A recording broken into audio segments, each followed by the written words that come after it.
Hi, Martha Farrell here from Poughkeepsie Public Library, and I will be showing you today how to make your very own sourdough starter so you can make sourdough bread. You may have noticed it's very difficult to buy yeast these days, either in the stores and even on Amazon. Everyone seems to be sold out. But a way around this is to make sourdough bread. Sourdough bread uses natural yeast from the environment to make the bread rise.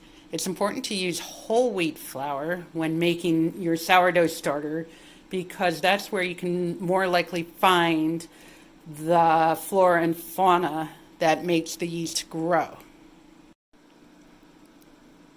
All you need to make your starter is 1 cup of whole wheat flour and half a cup of water.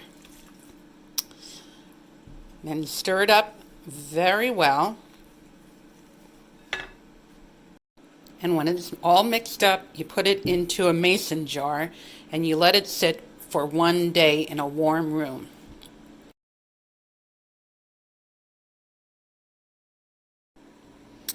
Okay, my starter has been sitting covered for 24 hours, and now I'm going to discard half of the starter and add another cup of flour. This time it has to be white flour, and half a cup of water.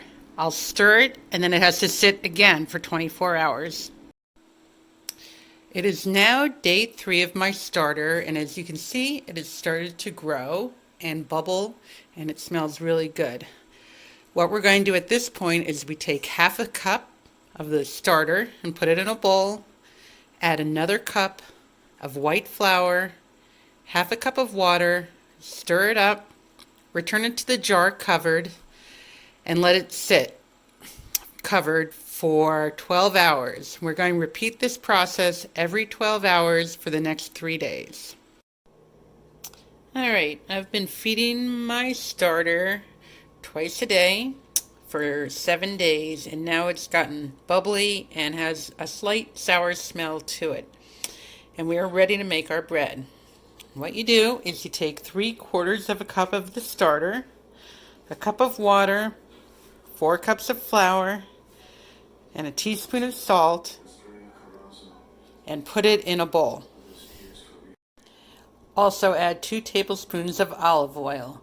Put it all in a bowl and start mixing it with your hand until it's well blended. Almost done here.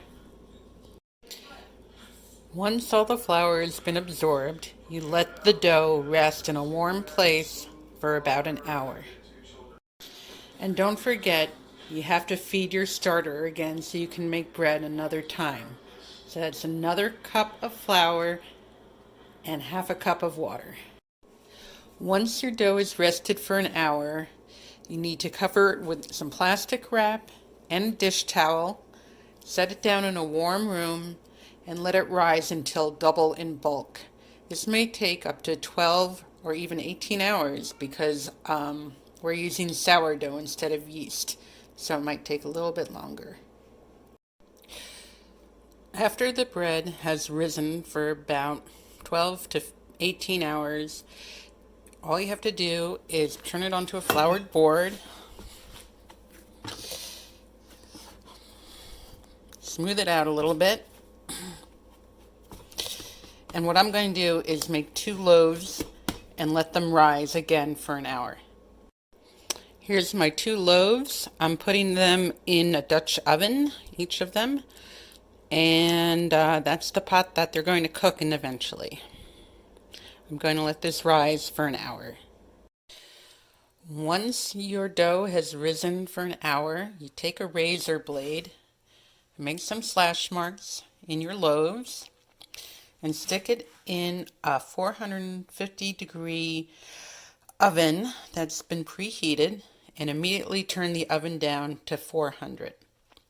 You bake it at 400 for 20 minutes and then turn it down to 350 for another 40.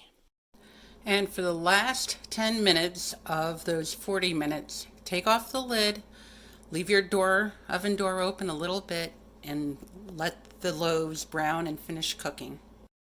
When your 40 minutes are up, take the bread out of the pans and let it cool for at least an hour. Do not cut into it even though it smells good, because then the dough inside the bread will be very doughy.